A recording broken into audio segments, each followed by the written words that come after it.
You are listening to Alex Nanlohi Podcast, to know the Lord and to make Him known.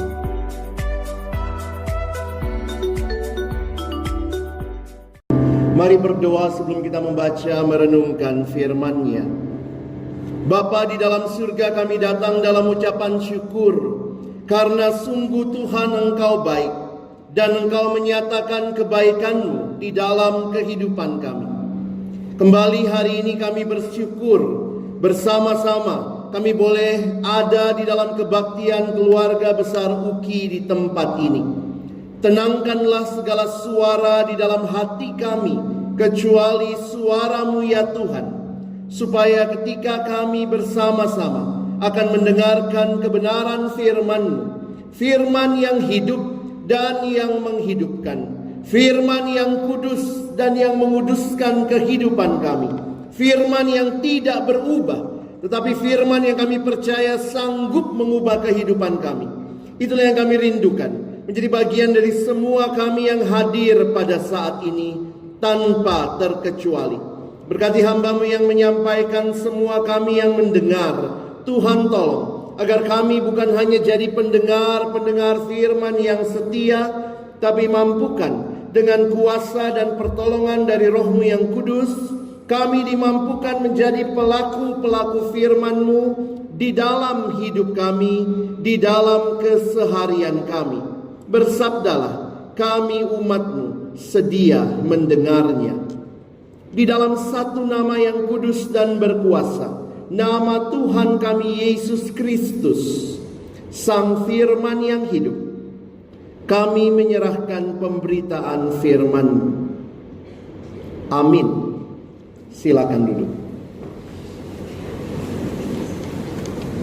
Shalom. Selamat siang Bapak Ibu Saudara yang dikasihi Tuhan. Bersyukur kesempatan ini Tuhan berikan kita beribadah bersama-sama. Firman Tuhan yang mendasari perenungan akan tema kita hari ini, Live His Life, Do His Work.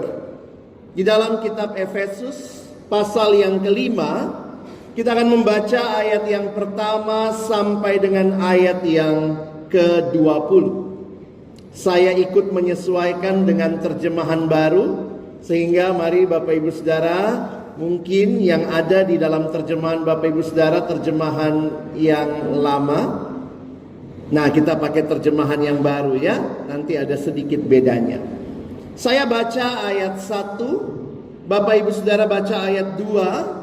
Saya harap bisa terlihat dengan jelas, kita bergantian sampai ayat yang ke-20.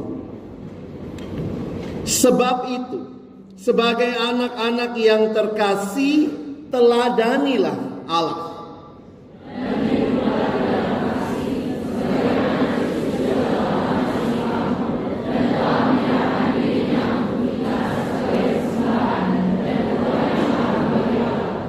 Tetapi percabulan dan rupa-rupa kecemaran atau keserakahan disebut saja pun jangan di antara kamu, sebagaimana sepatutnya bagi orang-orang kudus.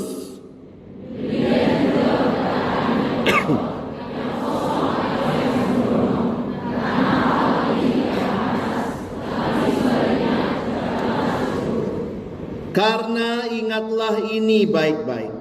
Tidak ada orang cabul, orang cemar, atau orang serakah, artinya penyembah berhala, yang mendapat bagian di dalam kerajaan Kristus dan Allah.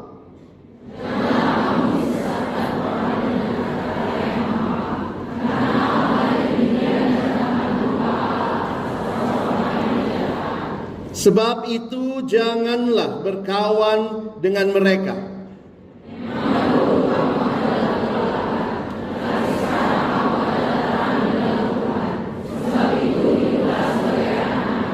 Karena terang hanya berbuahkan kebaikan dan keadilan dan kebenaran.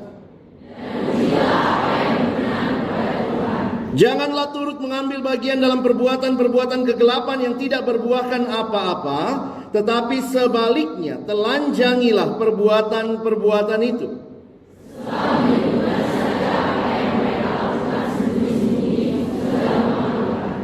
Tetapi Segala sesuatu yang sudah ditelanjangi oleh terang itu menjadi tampak, sebab semua yang tampak adalah terang.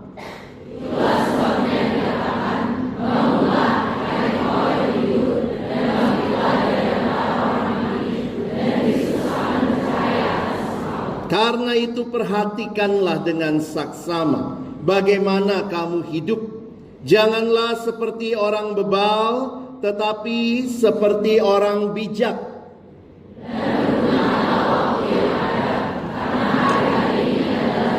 Sebab itu, janganlah bodoh, tetapi usahakanlah supaya kamu mengerti kehendak Tuhan.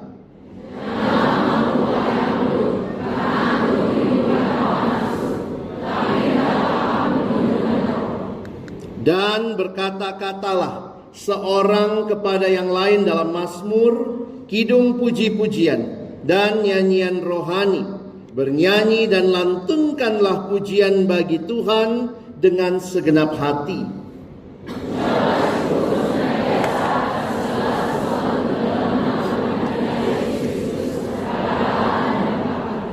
Sedemikian jauh pembacaan firman Tuhan, berbahagialah kita yang bukan hanya membacanya, tetapi merenungkannya, melakukannya dalam hidup kita, dan bahkan membagikannya. Bapak Ibu Saudara yang dikasihi Tuhan, kitab Efesus merupakan kitab yang dituliskan oleh Rasul Paulus. Sebagaimana di dalam tulisan-tulisan Paulus, kebiasaan Paulus membaginya menjadi dua bagian. Bagian pertama biasanya berisi doktrin, dasar-dasar kehidupan Kristiani yang dipercaya. Lalu kemudian ada bagian kedua yang biasanya lebih berisi nasihat-nasihat. Ini cara mengajar yang baik. Kasih tahu dulu apa artinya, apa maksudnya, lalu kemudian diberikan tindakan apa yang harus dilakukan. Karena itu kalau kita memperhatikan kitab Efesus, 4 pasal pertama itu banyak bicara tentang doktrin dan pemahaman Kristiani. Atau 3 pasal pertama, mulai pasal 4, 5, dan 6, bicara bagaimana hidup Kristiani yang sudah diselamatkan. Efesus 1, 2, dan 3 bicara bagaimana kita yang hidup di dalam Kristus, yang diselamatkan dari dosa.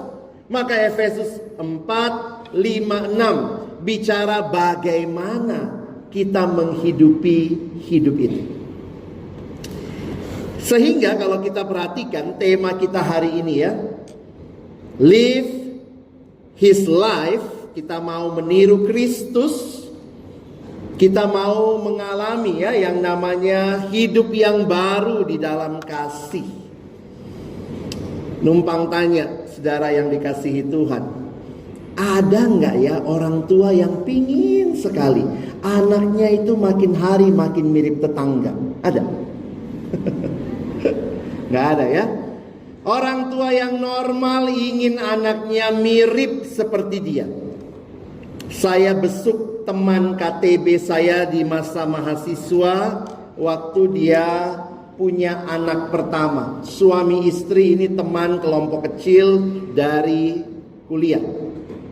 Dan biasa pas kami datang, wah anaknya baru selesai menyusu, jadi kemudian mamanya pamer anak pertama sama kami. Lalu kemudian dia bilang, Lex, lihat anakku ya, hidungnya kan hidungku ya, jidatnya jidat bapaknya. Tiba-tiba bapaknya ngomong, Mama, hidungnya hidung papa, jidatnya jidat mama. Lalu berantem itu ya, hidung jidat gitu ya. Karena semua mau mengambil bahwa ini anakku, miripkan sama aku. Di situ saya jadi sadar, orang tua yang normal ingin anaknya mirip dia.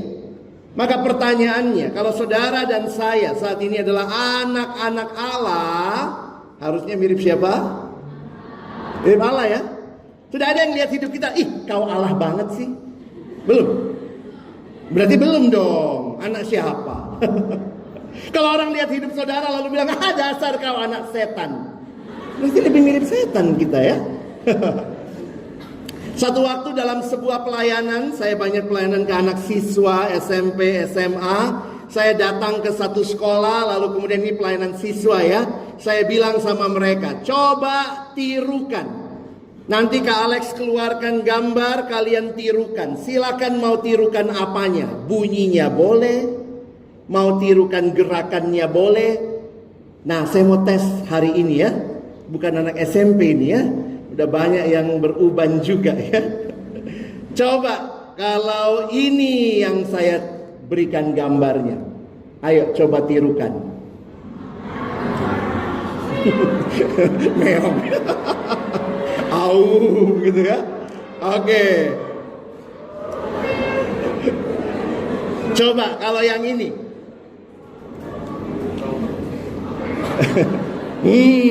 Bingung bunyinya ya, begini-begini ya.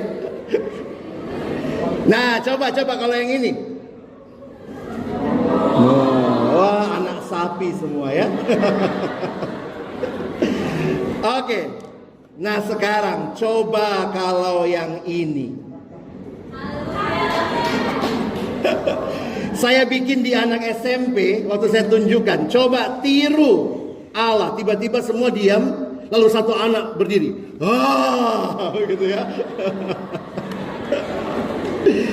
Bapak Ibu Saudara yang dikasihi Tuhan, ayat firman Tuhan kita hari ini, lihat ayat 1 yang kita baca tadi. Di dalam terjemahan yang lama, ayat 1 dikatakan penurut-penurut Allah. Atau istilah yang lebih tepat adalah peniru-peniru Allah. Dari kalimat bahasa aslinya, you are the imitators of God. Kamu adalah imitasi Allah. Memang sayangnya orang Indonesia kalau dengar kata imitasi langsung bayangannya apa? KW. Tapi imitasi dalam arti positif berarti mirip seperti aslinya. Brothers and sisters, you are God's imitators. We are God's imitators. Kita adalah peniru-peniru Allah. Makanya kalau saya kasih gambar tadi ya, gampang kita tiru. Tapi begitu bilang Allah, kayak apa ya? Itulah yang Tuhan mau saudara dan saya alami dalam hidup kita yang cuma satu kali ini. Makanya terjemahan Alkitab BIMK, Bahasa Indonesia Masa Kini, menggunakan istilah, ini bisa ditolong saya, ini tiba-tiba macet di depan. Ini, mengikuti teladan Allah. Sementara terjemahan baru, boleh dicek nanti di luar kalau mau beli, teladanilah Allah. Wow, ini satu hal yang sangat luar biasa. Inilah tema kita hari ini. Kalau kita mau menghidupi hidup yang Tuhan sendiri berikan kepada kita, mengerjakan pekerjaan yang Dia berikan sebagai pimpinan, sebagai dosen, tenaga pendidik, sebagai mahasiswa, siapapun kita di dalam bagian kampus ini. Mari kita meneladani Allah, sehingga pekerjaan-pekerjaan kita kiranya menunjukkan Allah yang kita telah teladani. Ya, ada 4 hal saya simpulkan saja biar mudah kita ingat.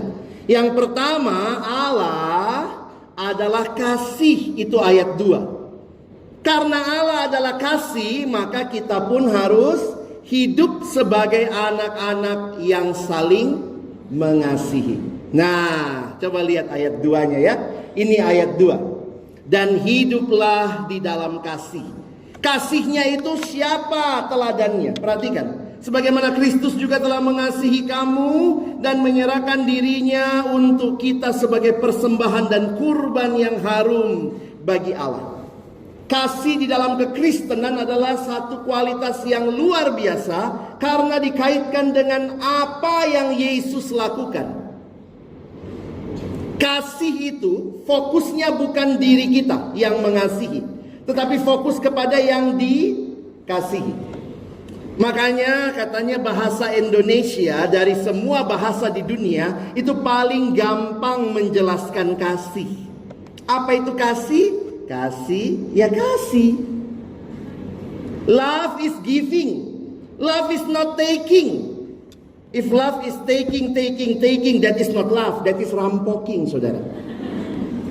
Ketika Alkitab bicara kasih, Yang dibicarakan adalah Allah yang mengutus anaknya Yesus Kristus yang bahkan memberikan nyawanya bagi kita.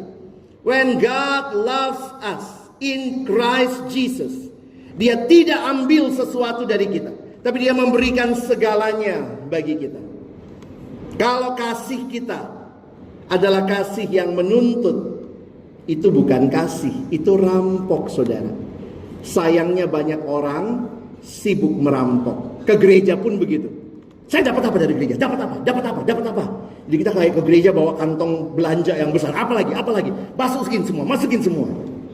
Makanya banyak gereja nggak maju. Kenapa?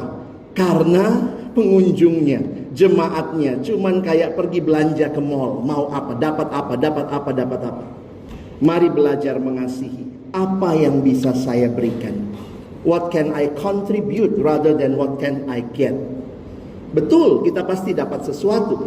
Tetapi apakah kita juga rindu memberikan?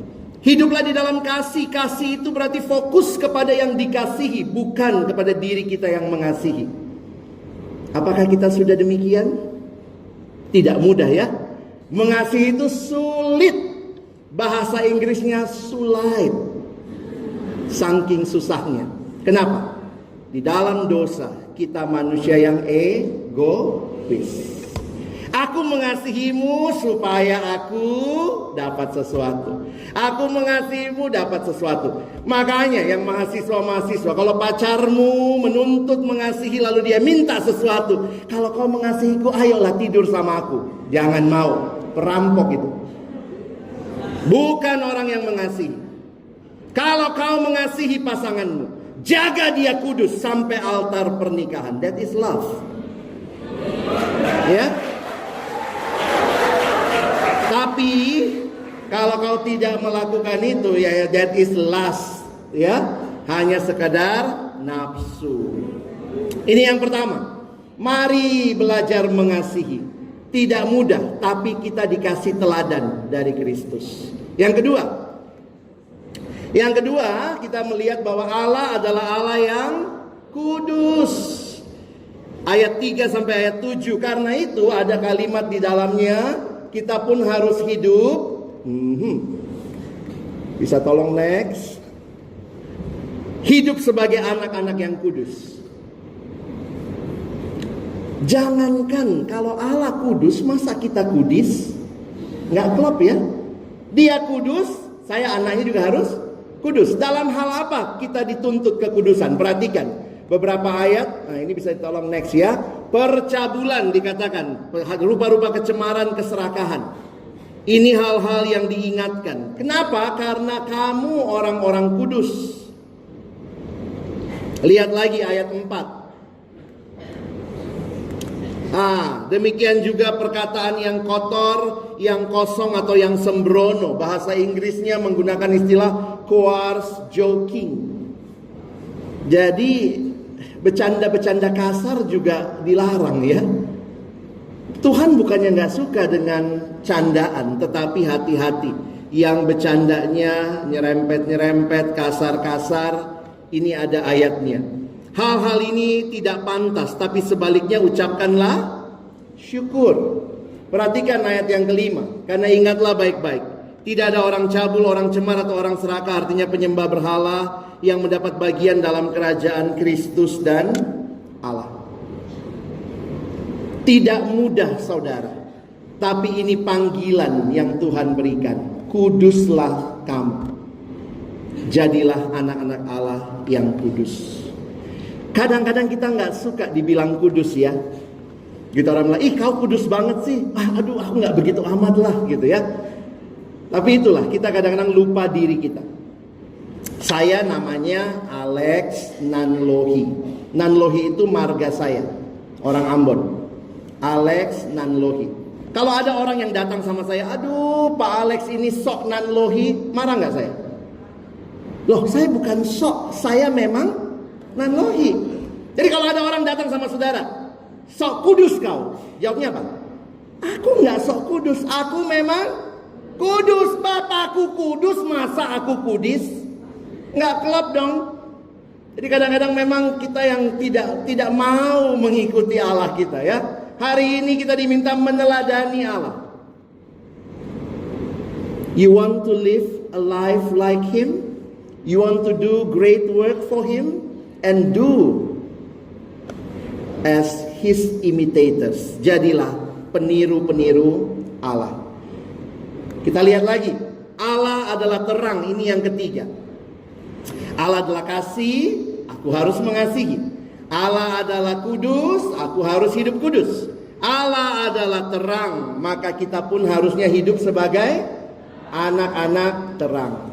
Nah itu ya. Nah ini, kamu adalah terang di dalam Tuhan. Ada ayatnya. Sebab itu hiduplah sebagai anak-anak terang. Perhatikan buahnya terang. Apa itu? Kebaikan, keadilan, dan kebenaran. Jadi kalau kita hidup jadi anak terang, ya kita nggak nanya lagi, boleh nyontek nggak ya? Loh, itu nggak klop. Harus adil, harus benar. Bapak Ibu dan saya juga yang sudah lebih dewasa, sudah megang organisasi, jangan nanya lagi boleh korupsi nggak ya? Boleh nggak dikit-dikit? Nggak ada itu, karena terang itu buahnya kebenaran, kebaikan, keadilan. Boleh nggak sih membuli teman? Ya harusnya udah terjawab, kita anak terang.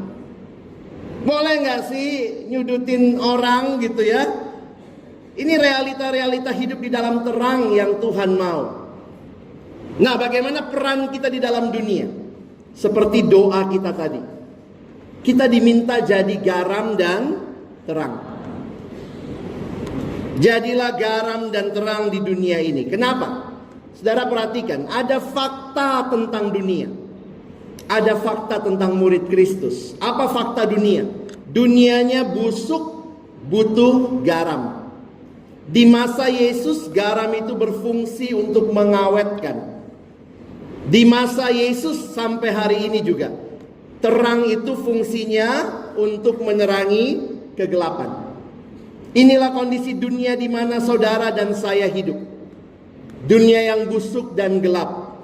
Dan kita ditaruh Allah di dalam dunia, tapi bukan dari dunia. Maka lihat ayat berikutnya ya. Janganlah turut mengambil bagian dalam perbuatan kegelapan yang tidak berbuahkan apa-apa. Kontrasnya jelas ya. Buah terang ada, buahnya gelap tidak ada. Bahkan ada tanggung jawab. Telanjangilah segala sesuatu yang sudah ditelanjangi oleh terang itu menjadi nampak. Harusnya kita bisa hidup berbeda dengan dunia, karena kita anak-anak terang. Bapak Ibu Saudara, saya mau kasih ilustrasi sebentar kalau mengerti terang dan gelap ya. Kadang kalau kita ditanya, terang lawannya apa? Gelap. Gelap lawannya? Tapi benarkah terang dan gelap berlawanan? Secara bahasa Indonesia sih kalau ujian masih itu jawabannya ya. Lawannya terang, gelap. Lawannya gelap, terang. Tapi coba tanya sama orang fisika. Apa lawannya gelap? Gelap, terang, terang, gelap. Begini, kalau benar-benar berlawanan, perhatikan contoh saya. Kalau ada senter terang untuk menerangi kegelapan, kalau ini betul-betul berlawanan, harusnya ada senter gelap menggelapi keterangan. Itu baru namanya berlawanan, imbang kira-kira begitu ya. Tapi realitanya tidak begitu. Terang tidak bisa eksis atau gelap tidak bisa eksis dengan terang. Saya kasih contoh. Ini cerita tentang gua, bukan gue, gua, ya. Ini cerita tentang gua. Jadi tersebutlah ada sebuah gua yang tinggal di dasar bumi yang gelap dan dingin.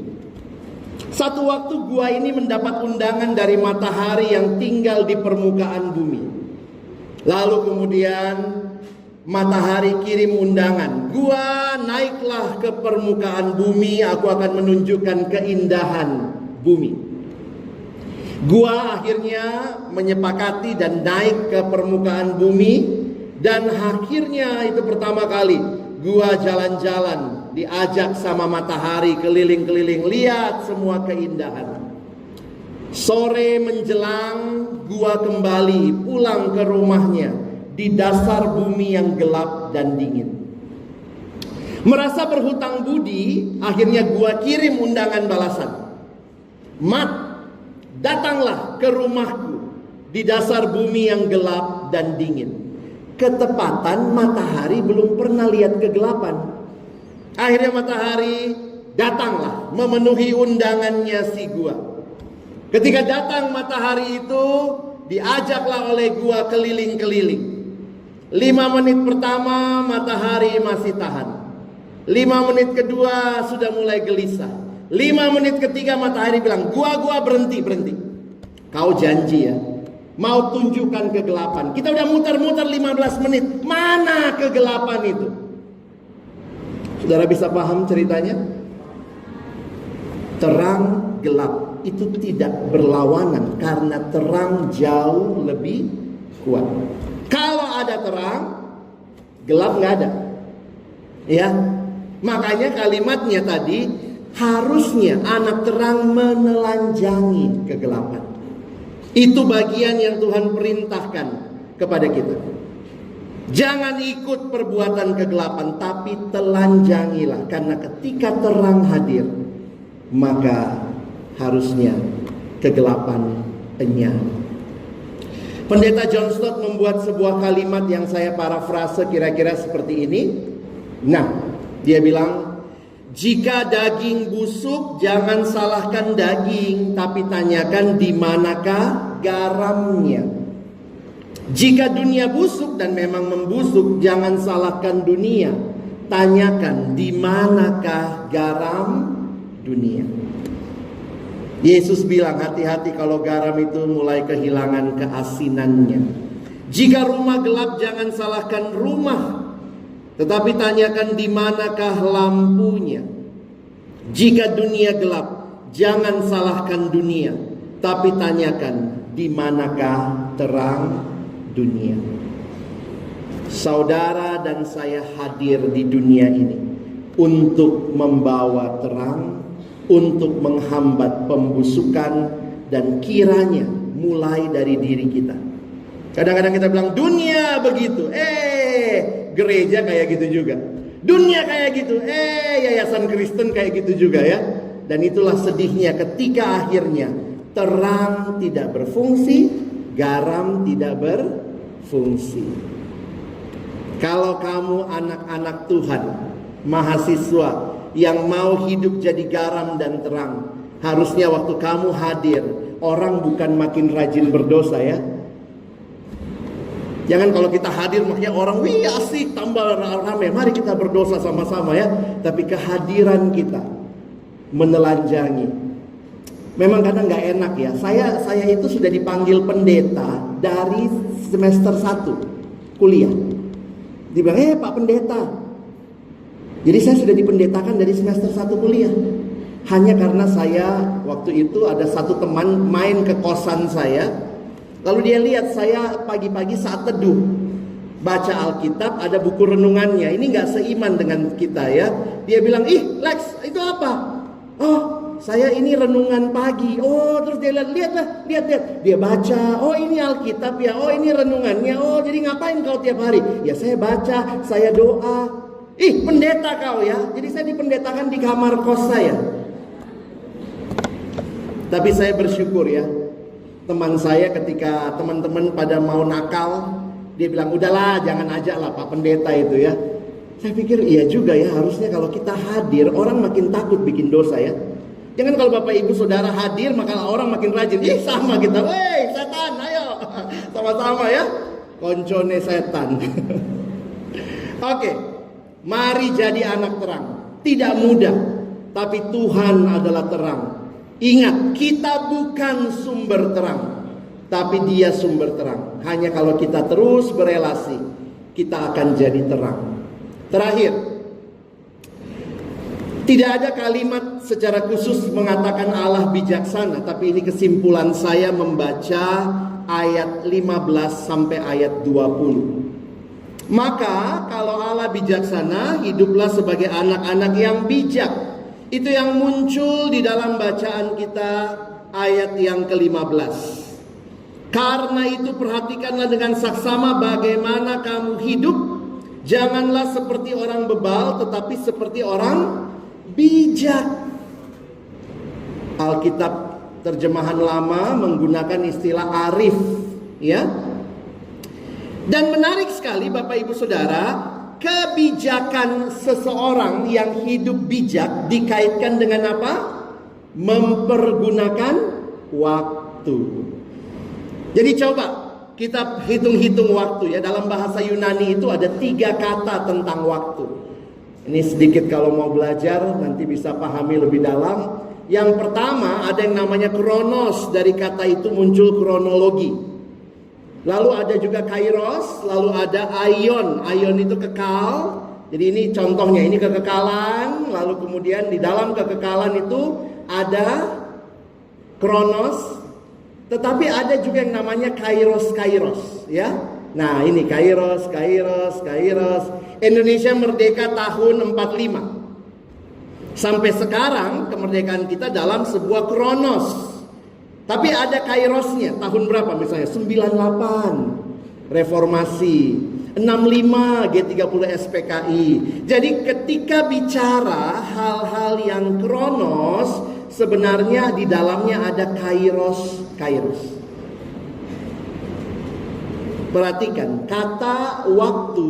Nah, coba lihat sebentar ya. Di dalam terjemahan aslinya ayat 16, pergunakanlah waktu atau kairos. Lebih tepat diterjemahkan kesempatan. Orang Yunani itu paling pintar bikin gambaran mental image ya. Termasuk waktu mereka membuat pemahaman tentang dewa kairos. Dewa kesempatan itu digambarkan, maaf ya saya tidak menyinggung siapa-siapa di sini. Dewa kairos itu digambarkan sebagai lelaki yang jalannya sangat cepat karena di kakinya ada sayap. Lalu maaf, kepalanya botak. Tapi uniknya ada jambul di depannya, ya, kayak gogon. Nah, gitu. Jadi apa yang orang Yunani mau ajarin ke anaknya? Kalau dewa kesempatan lewat, kalau kamu kejar, waduh, dia cepat sekali jalannya. Kalaupun kamu bisa dekat sama dia, kamu tarik dari belakang, botak. Sehingga kesempatan harus diambil dari depan. Tarik jambulnya di depan. Ternyata kata yang digunakan Paulus bukan waktu kronos, tetapi waktu yang kairos. Makanya Alkitab NIV, New International Version dalam bahasa Inggris menerjemahkan making the most of every opportunity. Pakai semua kesempatan. Bapak Ibu Saudara, jangan hanya punya cara pikir kairos. Orang yang cara pikirnya kairos kira-kira begini, nggak datang kebaktian minggu ini kan bisa minggu depan.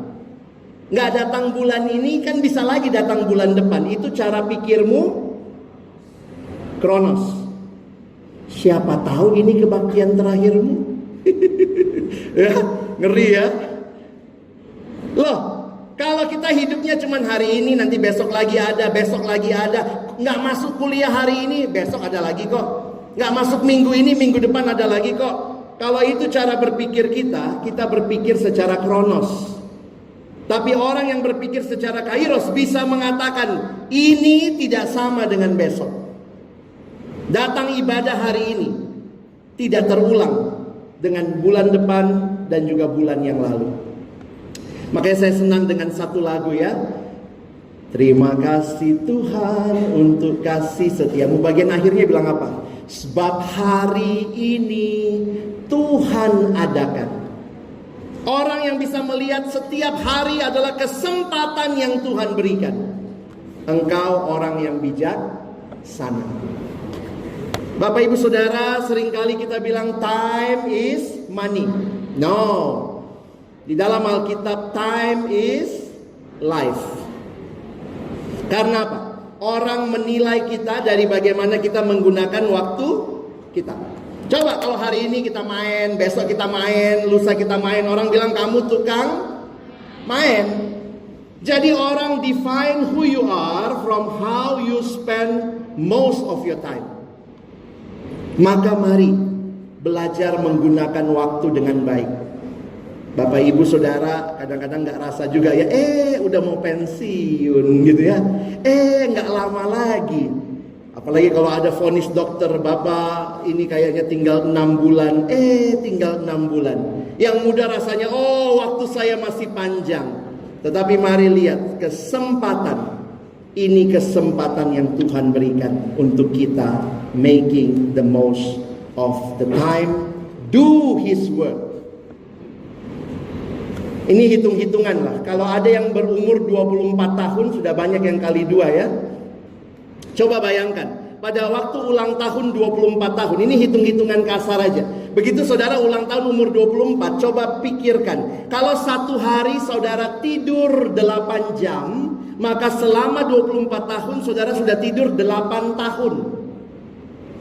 Makan 1 jam, saudara sudah makan 1 tahun. Mandi 1 tahun. Nonton 2 jam, sudah nonton 2 tahun. Sisiran setengah jam, maka saudara sudah sisiran setengah tahun.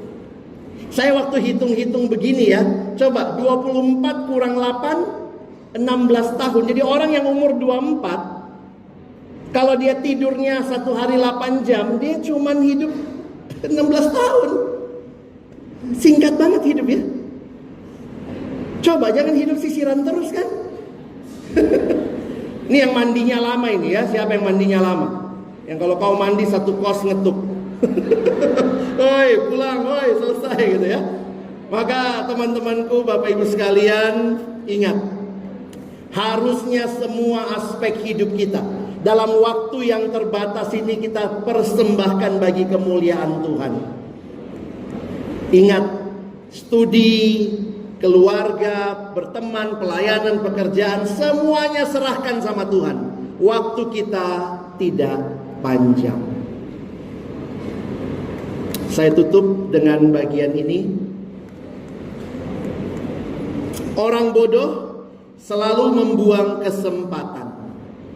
Orang biasa menunggu kesempatan. Tapi orang pandai, bijaksana mencari kesempatan. Penutup dari surat Paulus ini mengingatkan untuk hidup pribadi yang kita jaga. Jangan mabuk oleh anggur. Hendaklah penuh dengan roh.